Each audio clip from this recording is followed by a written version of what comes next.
গলায় মোটা সোনার চেন, হাতে আংটি, চোখে কালো চশমা, আর একের পর এক সুপারহিট গান।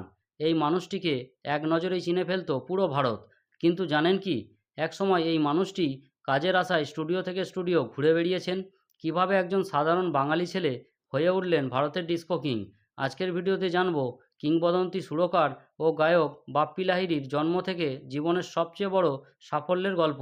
তাই ভিডিওটি শেষ পর্যন্ত দেখুন। 1952 সালের 27শে নভেম্বর পশ্চিমবঙ্গের কলকাতায় জন্মগ্রহণ করেন বাপ্পি লাহিড়ী।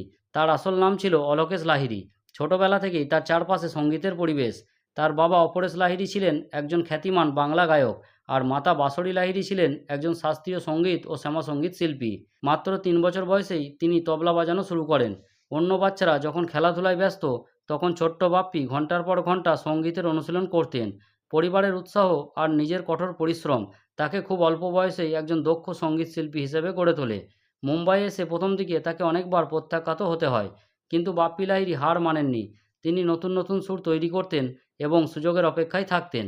অবশেষে 70-এর দশকে তিনি হিন্দি সিনেমায় সুর করার সুযোগ পান। এরপর ধীরে ধীরে তার সুর মানুষের মন জয় করতে শুরু করে। 80-র দশকে ভারতীয় সিনেমায় এক নতুন ঝড় নিয়ে আসেন বাপ্পি লাহিড়ী। তিনি হয়ে গেলেন ডিস্কো কিং। তার সুরে মুক্তি পেতে থাকে একের পর এক জনপ্রিয় গান। ডিস্কো ডান্সার, শরাবি, ডান্স ডান্স, নমো খালাল সহ বহু ছবির গান মানুষের মুখে মুখে ফিরতে থাকে। বাপ্পি লাহিড়ীর কেরিয়ারের সবচেয়ে সফল জুটিগুলোর একটি ছিল অভিনেতা মিঠুন চক্রবর্তীর সঙ্গে। মিঠুনের নাচ আর বাপ্পির ডিস্কো সুর, এই জুটি ভারতীয় সিনেমায় এক নতুন যুগের সূচনা করে। ডিস্কো ডান্সার ছবির গান আজও বিশ্বের নানা প্রান্তে বাজে।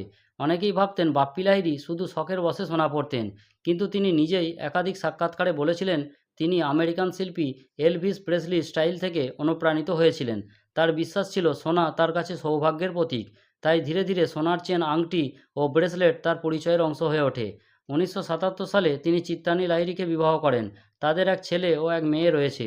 2022 সালে 15ই ফেব্রুয়ারি মাত্র 69 বছর বয়সে মুম্বাইয়ের একটি হাসপাতালে বাপ্পি লাহিড়ী শেষ নিঃশ্বাস ত্যাগ করেন। তার প্রয়াণে শোকের ছায়া নেমে আসে গোটা ভারতীয় সঙ্গীত জগতে। অসংখ্য শিল্পী, অভিনেতা এবং ভক্ত তাকে শ্রদ্ধা জানান, কিন্তু মানুষ বিশ্বাস করে শিল্পীর মৃত্যু হয় না, তার সৃষ্টি তাকে অমর করে রাখে। কলকাতার এক সাধারণ ছেলের স্বপ্ন, কঠোর পরিশ্রম আর অদম্য আত্মবিশ্বাস তাকে পৌঁছে দিয়েছিল সাফল্যের শিখরে। আজও তার গান বাজলে মানুষ নাচে, হাসে আর স্মৃতির পাতায় ফিরে যায়। বাপ্পি লাহিড়ী শুধু একজন গায়ক বা সুরকার নন, তিনি ভারতীয় সঙ্গীতের ইতিহাসের এক উজ্জ্বল অধ্যায়। ভিডিওটি ভালো লেগে থাকলে একটি লাইক করে চ্যানেলটি সাবস্ক্রাইব করে দেবেন।